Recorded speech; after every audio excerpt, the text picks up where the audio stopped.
bien bonjour à toutes et à tous. Aujourd'hui donc je vous retrouve pour une vidéo pour évoquer donc plusieurs théories, donc les théories les plus folles sur la planète rouge, donc la planète Mars.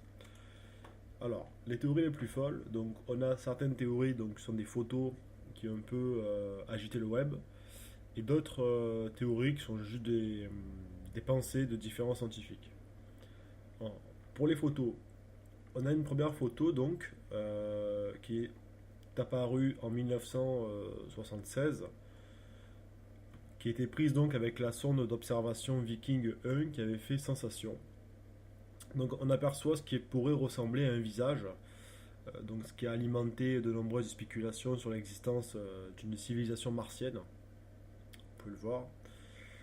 Mais bon voilà, des clichés qui ont été pris en 2010 par Mars Reconnaissance ont prouvé qu'il s'agissait en fait d'une simple colline. Voilà, donc c'est vrai que c'est assez troublant.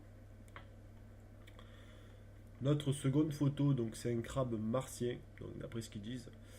En août dernier, donc on a une photo qui a été prise par Curiosity, donc le rover de la NASA, hein. Donc on aperçoit un paysage minéral martien où on peut distinguer donc une forme qui ressemblerait donc à un crabe. Vous pouvez le voir, c'est zoomé.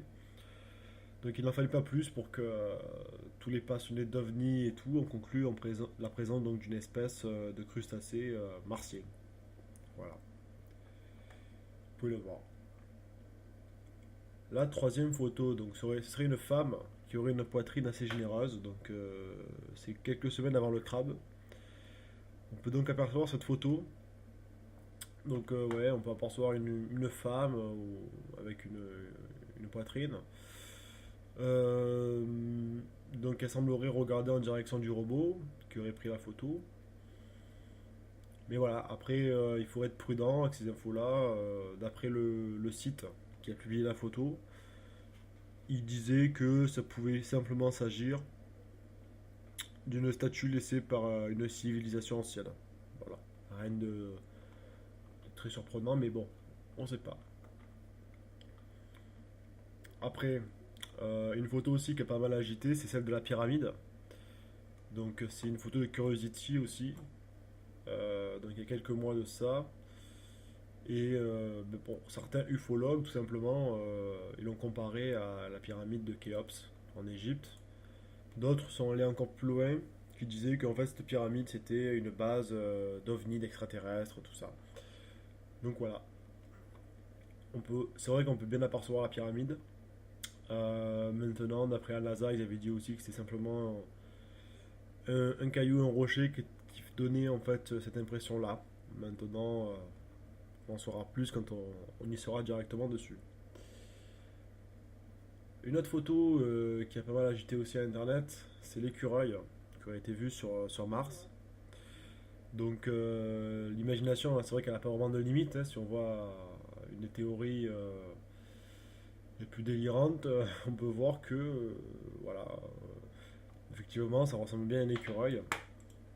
Alors après, bon, faut faire gaffe à ces infos-là aussi, parce que ça pourrait tout simplement être donc le phénomène de pareidolie. Donc en gros, c'est le phénomène où on voit quelque chose parce qu'on est habitué à voir facilement un visage ou quoi. Donc c'est un phénomène humain. Je pense aussi qu'il peut apparaître chez les animaux, mais finalement voilà, c'est pas quelque chose de forcément vrai, c'est juste une illusion de notre cerveau qui nous donne envie de voir un petit peu cette chose-là. Maintenant, c'est possible aussi que ce soit un écureuil. Maintenant, pour les théories les plus folles, donc on a la vie sur Mars, qui aurait été anéantie par une guerre nucléaire. Donc ça c'est John Brandenburg, donc c'est un ancien professeur de physique des plasmas et ex-consultant du commandement américain de la défense spatiale, qui avait donc avancé une théorie surprenante, comme quoi la vie sur Mars aurait été anéantie il y a des milliers d'années par des forces extérieures, donc deux civilisations martiennes qui en fait posséderaient des niveaux de force et de technologies similaires aux Égyptiens. Donc ils s'appelleraient Sidonia et Utopia, qui auraient donc disparu. Et en plus, il aurait affirmé que la planète était rouge parce que en fait ça aurait été dû aux explosions et que on pourrait apercevoir des traces d'explosions nucléaires à la surface de la planète. Donc est-ce que c'est une théorie vraiment possible? On sait pas trop, mais bon, ça paraît quand même un peu farfelu, hein. Des canaux martiens, donc dès le 19e siècle, donc des astronomes ont utilisé donc les moyens d'observation, bien sûr limités, et donc ils ont pu apercevoir,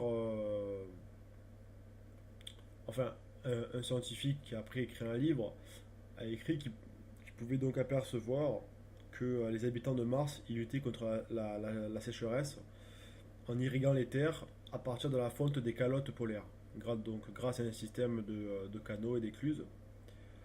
Mais bon, par la suite, il s'est avéré qu'il existait bien des grandes traces rectilignes sur la planète, mais il s'agissait d'un phénomène géologique. Donc pas de phénomène, pas forcément des phénomènes de civilisation. Et donc la théorie la plus récente et la plus un peu folle aussi, donc serait que la vie sur Terre elle viendrait de Mars. Donc en 2013, un scientifique américain, Steven Benner, a remis au goût du jour donc la théorie selon laquelle la vie donc elle serait apparue sur Mars avant d'arriver sur Terre. Donc selon lui, donc il y a 4 milliards d'années, les conditions nécessaires à la vie sur Terre, elles étaient réunies, elles n'étaient pas réunies justement, elles étaient réunies que sur la planète rouge, donc la planète Mars. Et donc après, la vie primitive, elle aurait transporté la vie de Mars à notre planète. Voilà. Une théorie, encore une fois, assez surprenante. Donc voilà, c'était juste les théories les plus fausses sur la planète Mars. Donc j'espère que cette vidéo vous aura un petit peu surpris, un petit peu plu. Voilà. Donc je vous dis à la prochaine fois pour de nouvelles vidéos. Allez, merci, à plus.